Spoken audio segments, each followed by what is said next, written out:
Hello అండి. Chicken keema dum biryani చేసేద్దాము. చాలా సింపుల్ రెసిపీ. ముందైతే ఒక 250 గ్రామ్స్ చికెన్లోకి ఉప్పు, పసుపు, కారం, అల్లం వెల్లుల్లి పేస్ట్ వేసేసి ఒక 5 మినిట్స్ పాటు కలిపేసి పక్కన పెట్టేసుకోవాలి.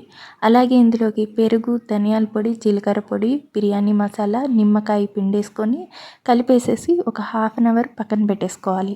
అలాగే ఒక 1 గ్లాస్ రైస్ తీసుకొని ఆ రైస్ని కూడా వాష్ చేసేసుకొని నానబెట్టేసుకోవాలి. కడాయిలోకి ఆయిల్ వేసుకొని ఒక ఆనియన్ని ఫ్రైడ్ ఆనియన్స్ లాగా చేసేసుకొని ఇలా పక్కన పెట్టేసుకోవాలి. అదే కడాయిలోకి బిర్యానీ స్పైసెస్ అలాగే ఆనియన్స్ వేసేసి మంచిగా గోల్డెన్ బ్రౌన్ అయ్యేంత వరకు వేయించేసుకొని సన్నగా తరిగిన కొత్తిమీర, పుదీనా అలా పచ్చిమిరపకాయ వేసేసుకొని మంచిగా వేయించేసుకున్న తర్వాత ఒక టమాటోని కూడా సన్నగా ముక్కలు కట్ చేసుకొని అవి కూడా వేయించేసుకోవాలి. మ్యారినేట్ చేసి పెట్టుకున్న చికెన్ని కూడా వేసేసుకొని చక్కగా కలిపేసుకొని ఒక 2 నిమిషాల పాటు మూత పెట్టేసి మగ్గనివ్వాలి. ఇలా చికెన్లో నుంచి వాటర్ వచ్చేంత వరకు కుక్ చేసుకున్న తర్వాత ఒక పావు గ్లాసు వాటర్ అలాగే ఒక టేబుల్ స్పూన్ నెయ్యి వేసేసుకొని ఒక 2 నిమిషాల పాటు మూత పెట్టేసుకొని కుక్ చేసుకోవాలి.